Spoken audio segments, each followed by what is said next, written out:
Well, good evening, good afternoon, good morning, good day, wherever you are in the world. You know who I am, Dr. Jacqueline King, and I am the CEO and founder of Black Women Empowered. And we love to bring amazing people to you doing amazing things. And today will not disappoint you.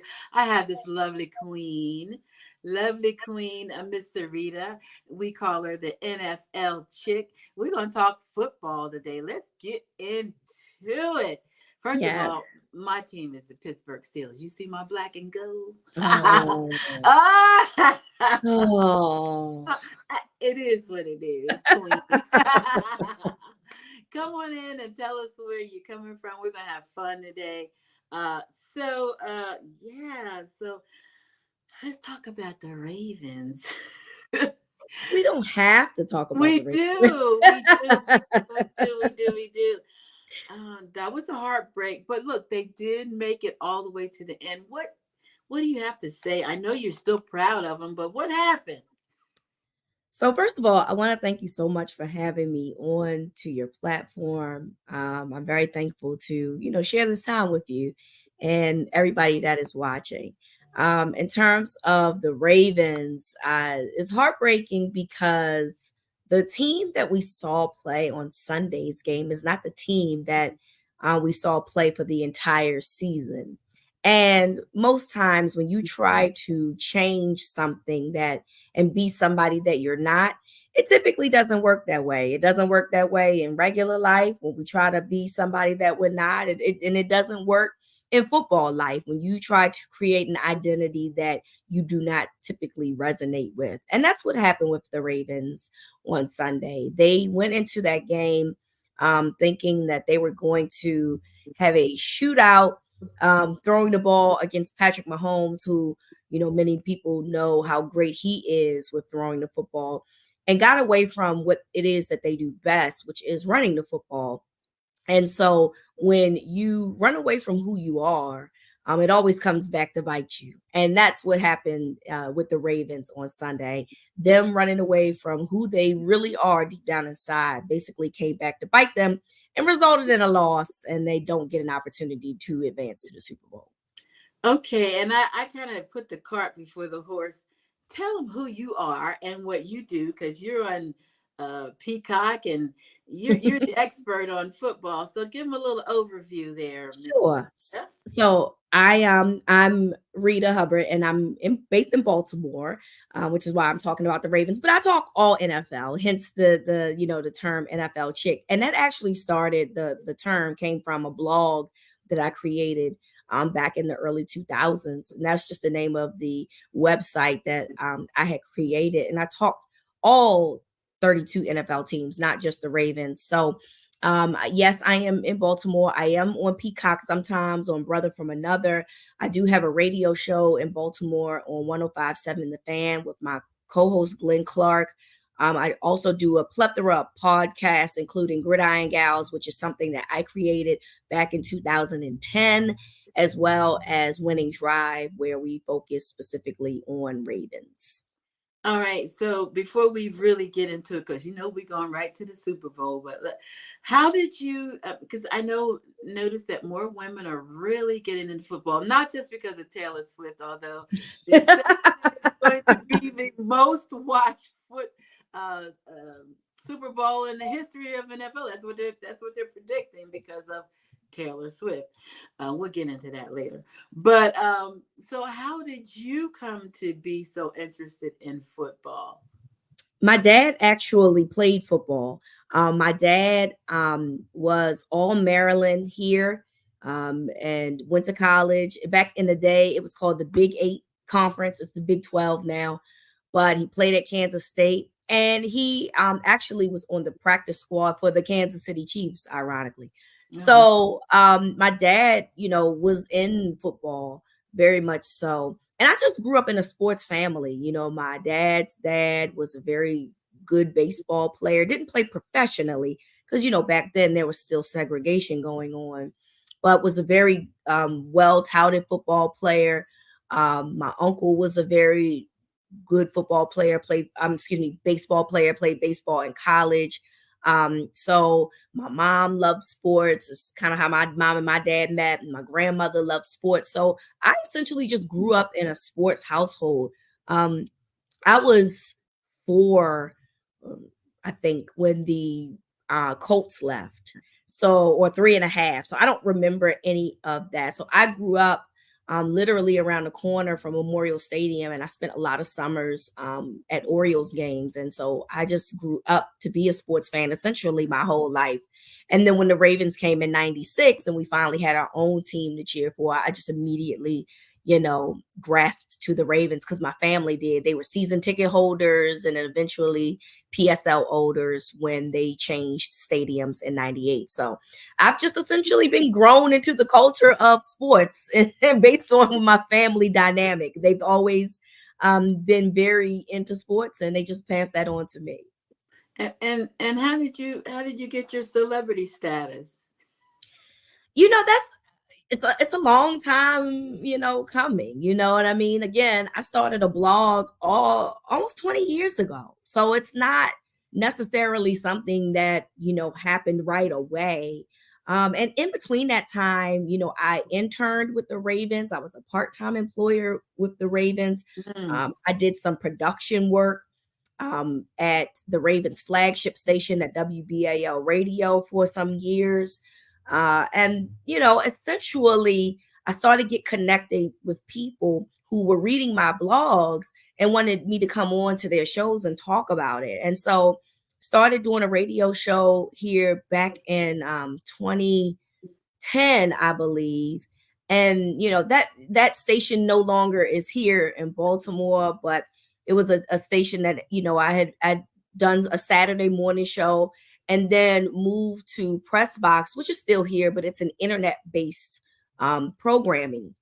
And so we were doing pregame shows every Sunday, talking about fantasy football as well as the games that we were talking about. And so, I think it kind of took off a couple years ago when the program director for 105.7 The Fan came to myself and my co-host Glenn and wanted us to move our radio show from Pressbox onto FM radio. So obviously that's a much bigger audience and a much more present audience because you can listen to it in your car as opposed to like going online and listening. So once Glenn and I started over there in 2021, I think it really started to take off. So in between those years, though, I've had such great opportunities. I've been able to go to the NFL draft and, cover it there. I've covered Super Bowls in the past.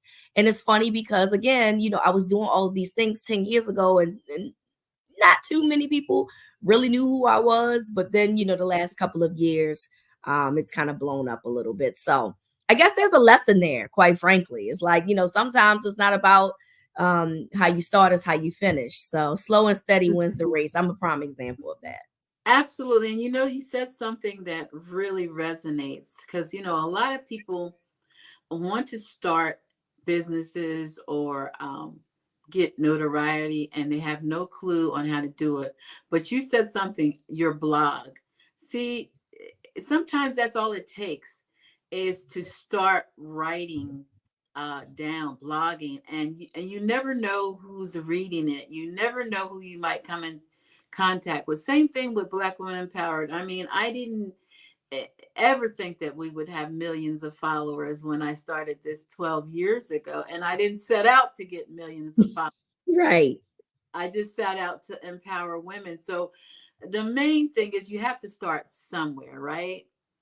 And so that took you to where you are today. And you are a celebrity. And I interviewed your counterpart, Kelsey Nicole, not too long Yes. ago. I love I'm not like Eric knows.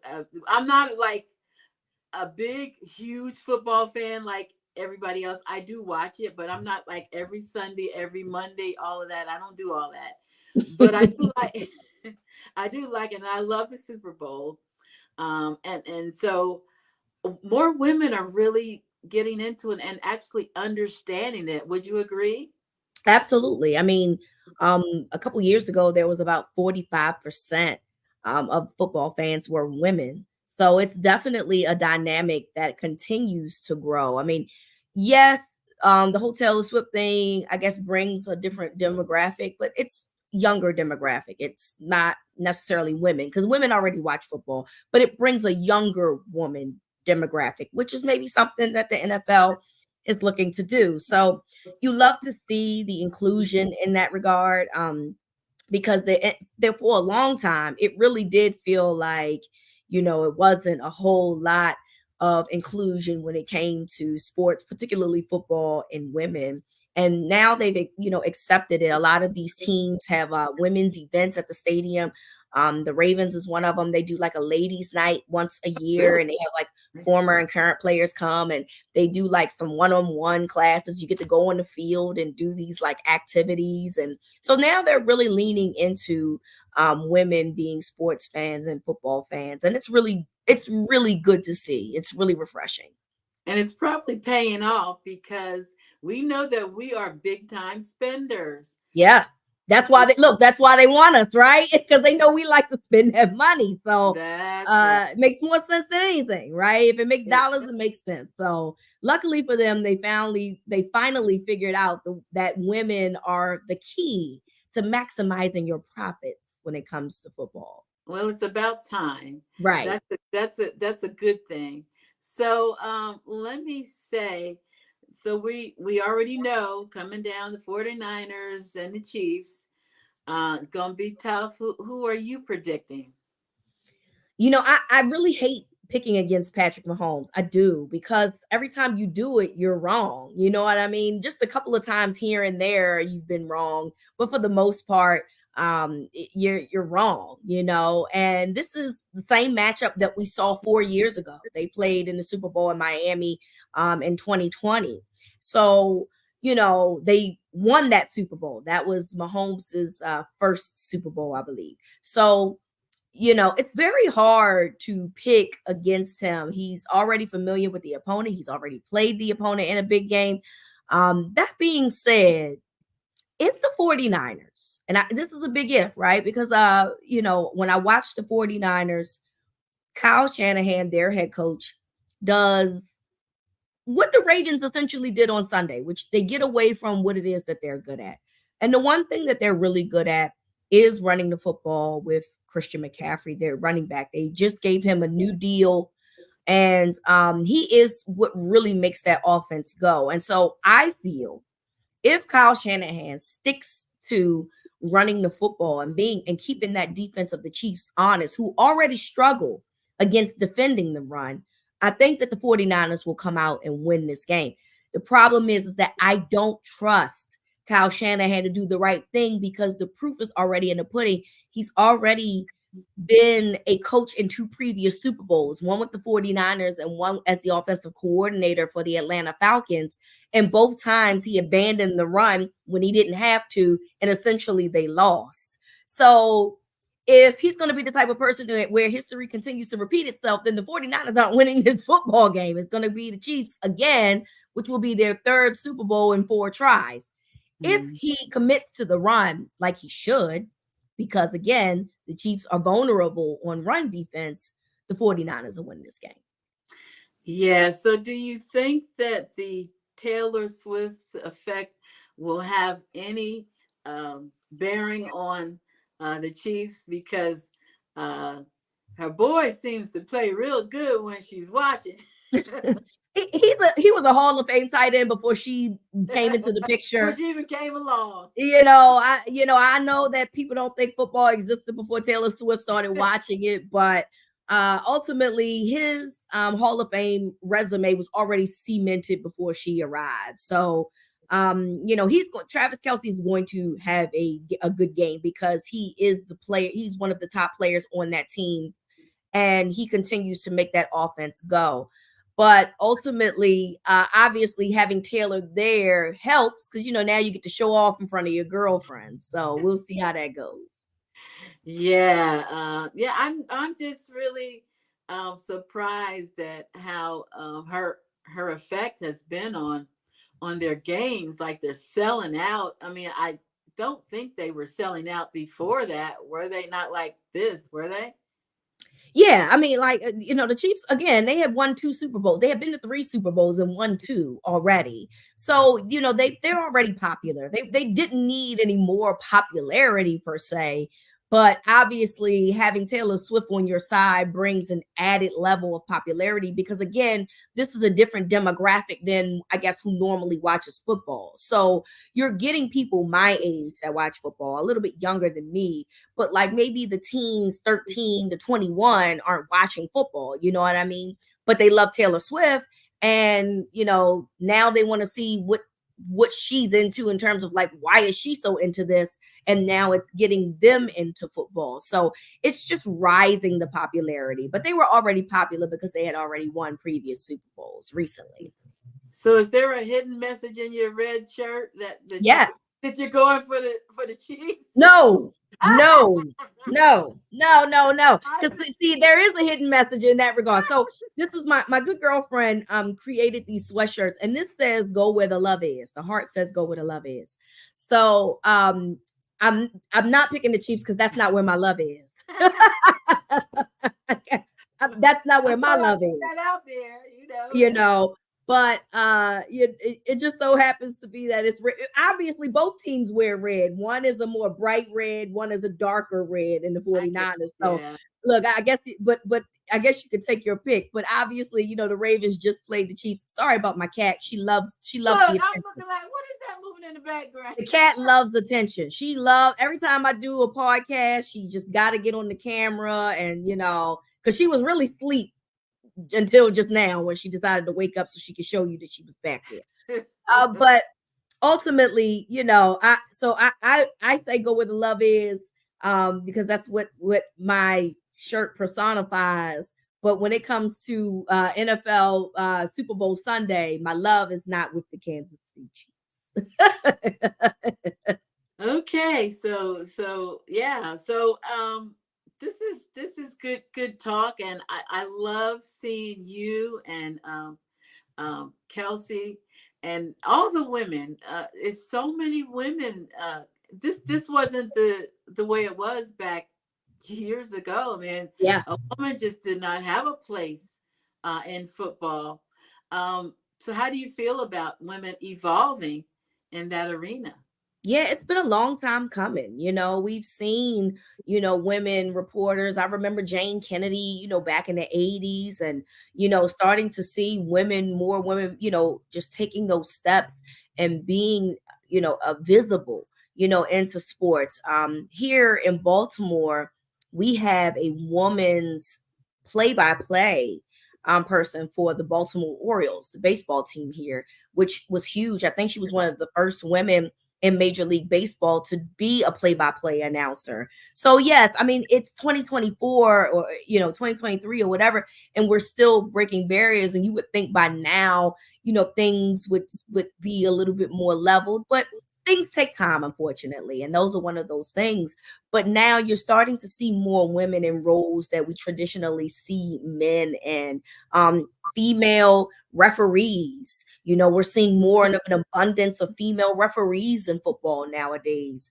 In addition to, the women that talk about it and the women that write about it. One of my really good friends is a sports editor at the Chicago Tribune, first Black woman in that position. And I'm extremely proud of her. You know what I mean? Because again, these are unfortunate barriers, but we're continuing to break them down. And so I just think that the more you get people involved in sports, the more people want to be involved. And hopefully we'll see more of an influx of women reporting on sports from major networks. I'm hopeful in that regard. Do you think that being in that arena, because you're live and in front, do the men respect you? Is it hard? Are they embracing diversity?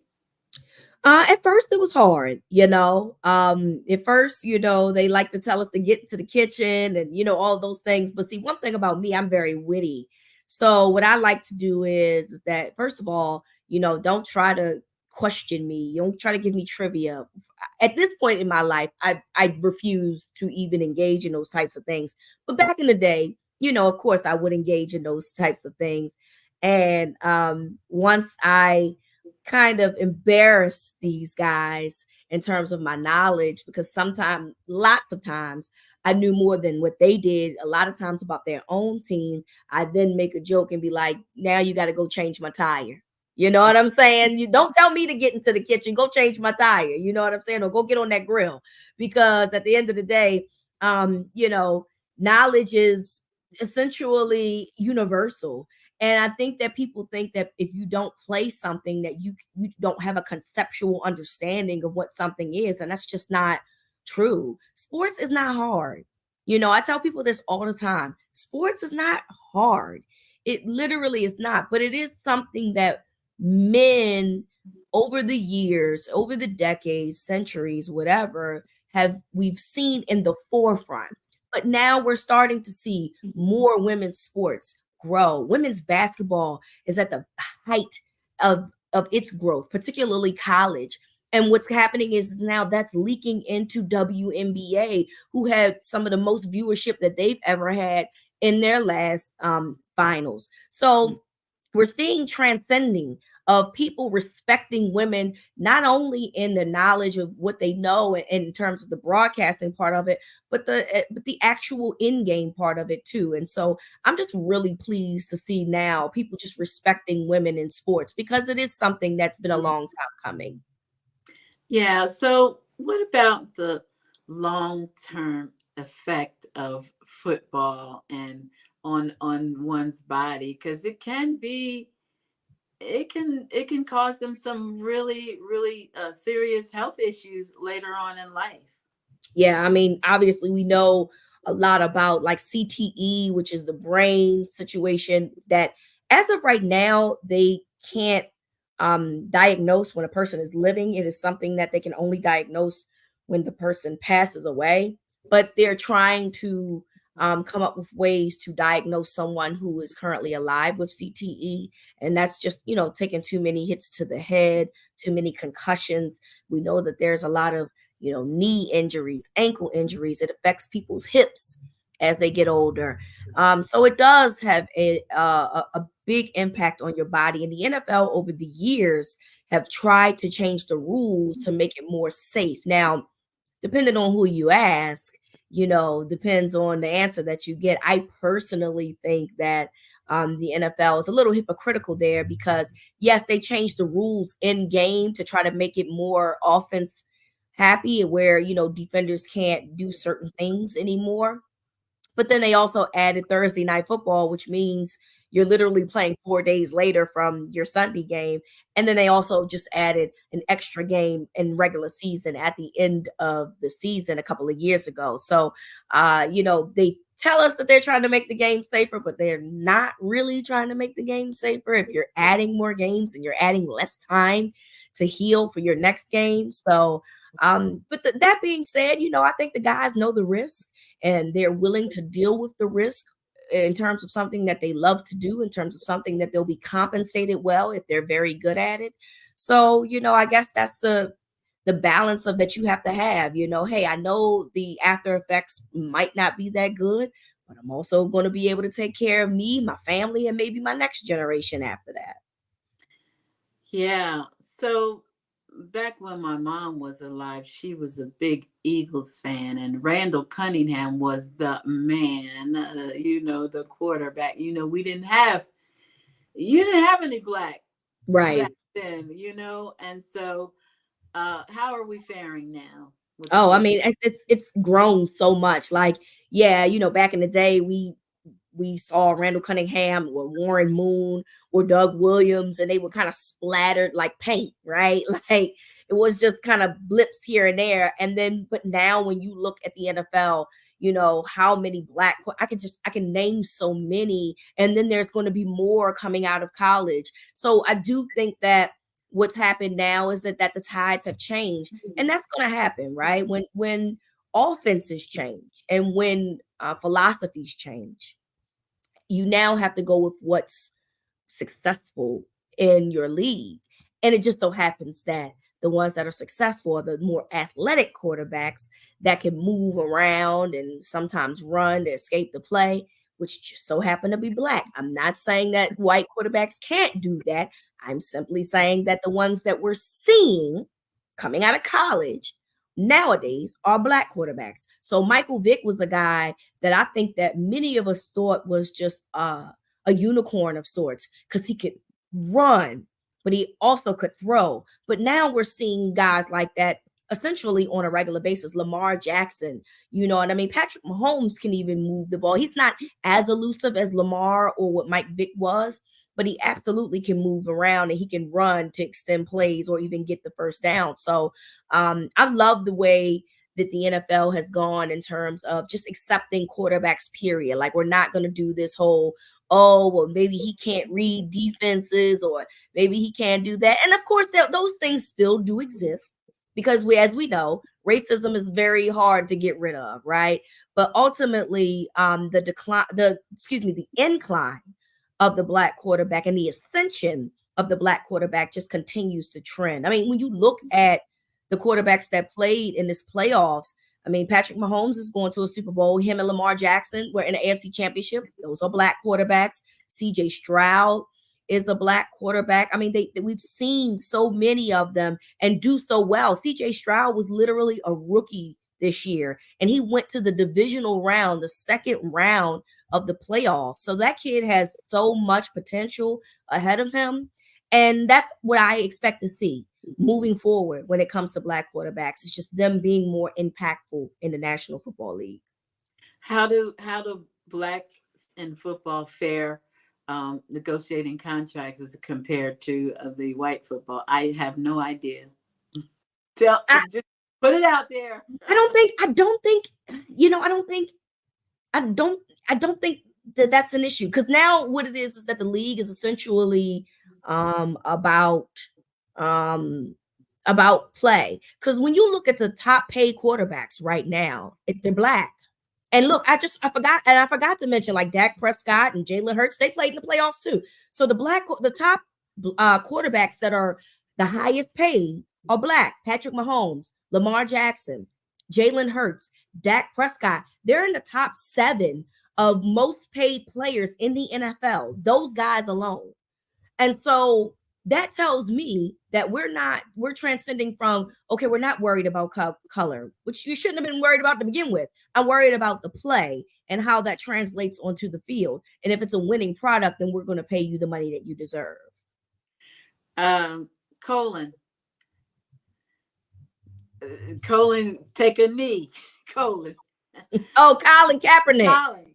Yeah. Yes. Let's digress a little bit, because the brother got seriously dogged. Do you think he took a knee for all the brothers? I mean, I think that's a separate issue. I think what's funny is that I don't think that he took a knee for them in terms of pay. But what I do think that he took a knee for that they benefit from now is them speaking openly about injustices, right? When the 2020 riots was happening after George Floyd, Patrick Mahomes was one of the people that spearheaded the, end racism campaign with the NFL. And, regardless of how you look at that, whether it's a PR stunt, which a lot of people consider it to be, look, they allowed these guys to go out here and make commercials about it, when just a couple of years ago, you were criticizing Colin Kaepernick for, not saying anything. He literally was doing a peaceful protest, using just, his body to just kneel, who we all know he consulted with a military official to not be disrespectful to the military. So I do think that he had to kneel so those guys can walk when it comes to having a louder voice about what's going on outside of football. And I have to commend him for that. I hate what happened to him. And, I really wanted to give up on football as a result. Sometimes it's just like, so many things in the world is bad. So I got to pick and choose, what I decide to just give up on. Because if we start splitting hairs, it's a lot of things that we really should not be supporting. You know what I mean? But I will say that I do think that the NFL learned something from that whole situation, and it's allowed guys to have voices when it's needed. And that's something that they should continue, because I think it's necessary for us to, at least in this country, for us to try to be on one accord, which may never happen, right? But you still need people of influence to speak those types of things into existence. I am loving this. You are so well versed on this stuff that I know nothing about. But I'm excited that women. I actually saw a pregnant woman, and I don't know who she was, doing comment. I was like, oh, they got a pregnant. You know, I don't. You know which one I'm talking about. They had her on. She was good and pregnant too. I'm like, okay, we've come a long way. Yeah, she was doing a comment. I don't even know what Yeah, football game. Maria Taylor. Maria Taylor. I've been a fan of Maria Taylor for a long time. I'm a big college football fan, and I watched her on the sidelines for college football games, and now she's the main host on NBC's Football Night in America. So she's a story of like how you see somebody start from the trenches and then just work hard, continue to work hard, and work their way up to where they are today. She's absolutely an inspiration for anybody, any woman that's trying to get into the business, especially a Black woman. Do you see women sports commentating? Do you see it getting larger? Oh, absolutely. I have I'm actually meeting with a young girl on Saturday. She wants me to be her mentor. And one of my good friends' daughters wants me to mentor. These are young girls. These are girls who are 12, 13, 14 years old, and they want to get into sports now. They're talking about like, what can I do to start helping myself have a career into sports? And so I love that.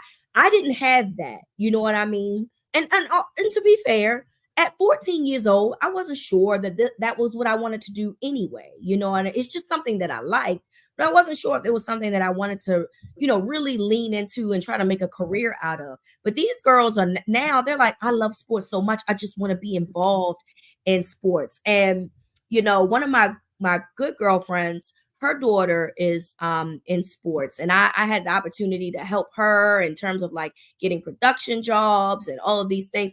I'm just so excited that we're seeing more Black girls getting into sports. That is absolutely what we need, because now at this point, it's too many of us at the door. You can't turn us down. Somebody's going to push the door and knock the door down, and we're going to come kicking and screaming through. So I am absolutely positive that we're going to see more women in the sports arena. What about boxing? Because I know they have women boxing, women wrestling. Um, are there women football teams, or is that something in the future? I don't even know. They have professional teams, but you don't see them on TV, right? Like, I think that there's a team down the street called DC Divas, which is like a professional tackle women's football team. I had the opportunity of meeting the head coach for them one time, and it was very interesting, right? So, there's definitely it's definitely growing. I don't know if it'll ever get to the point like where we see a WNBA, where we'll see like a WNFL. I don't know if you remember this. Some years ago, they had like the lingerie football league where they was wearing the scantily clad clothes. No, I no. Oh, but and it was pretty successful. I mean, I don't know what happened. I mean, I guess maybe eventually it didn't become successful anymore, but they were hitting hard out there. They were, they were out there, really, really playing. And so we've seen those things happen. It's never really stuck in terms of like being on a national level for football. But that doesn't mean, 20, 30 years from now, we don't see a change in that. Wow. Well, we've come a long way, baby, like Virginia Slims. remember that commercial? Yes. But this is good. So it's almost time for the Super Bowl. And where are you going to be? Are you going to the Super Bowl? No, once the Ravens lost, I canceled everything. I was like, well, won't be going to Vegas. So I will be at home with my friends. That's where I've been watching the past couple of years. We've kind of created, a rapport where we go, at her house, and we have a Super Bowl party every year.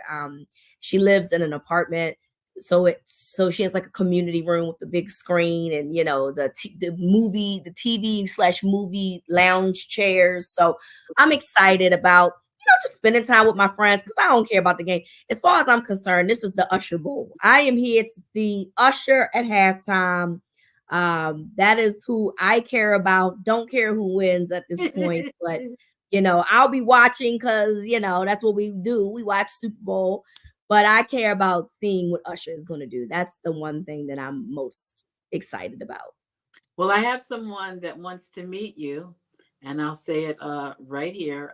Kathleen Trigg Jones, and she owns iWoman TV, and she wants to Cool. talk to you about possibly being a sports commentator on her iWoman TV. Oh, dope. That's So awesome. I know, and she wants you and Kelsey, and I know Kelsey. Kelsey, yeah. I love Kelsey. Kelsey is literally one of the nicest people She I've really ever is. had an opportunity of meeting. And she's beautiful inside and out. She's taller than what I thought she was when I met her in person. But she's a beautiful girl and she's so smart. Oh, she's just so smart. And so she would be perfect for something like that as well. So I hope we can We actually met on LinkedIn, believe it or not. Yeah, I believe it. Kelsey And then is always connected. she told me, she said, "Oh, I know Sarita. She's so sweet." She said, "That's my girl." I was Yes, that's my girl. but And that's important too, right? Like, not to cut you off, Dr. Jackie, but it's important in this industry too, because women in this business, particularly Black women, instead of it feeling like a competition where you have to step on each other's toes and try to one up on each other, we've created a community of just trying to support each other and be there for each other. And if there's an opportunity that she could be a part of that I think she'd be best suited for, I usually save her. She's done the same for me. So that's the one thing that I think has really changed as well. It's like now we don't feel like we have to be competitors. We can be supporters. And I'm a lover anyway, not a fighter. And you don't want to fight with me anyway, because it's gonna get down and dirty. But I am a lover and I am a girl's girl. I'm a woman's woman. So I'm all about like supporting each other as opposed to fighting with each other anyway. Well, that's what Black Women Empowered is all about. Absolutely. Bring women together. And I say it all the time. There's enough room at the top for all of us. Yep. We don't have to compete. There's enough work. There's enough opportunities. There's just enough. And by me helping you, it's not going to take anything away from me. Yep. So that's what we've been empowering women to believe in themselves and each other for 12 years now. And I thank you so much for this time. This has been fun. I told you we were going to have fun. Yes. I think it's fun.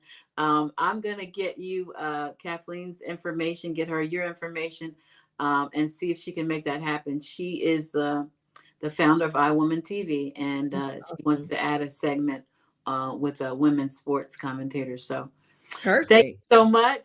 Thank you. Fun. And I'll talk to you after the Super Bowl. Yes. Yes, right. Please do. Thanks. Take care. Thanks, everyone. Share the broadcast.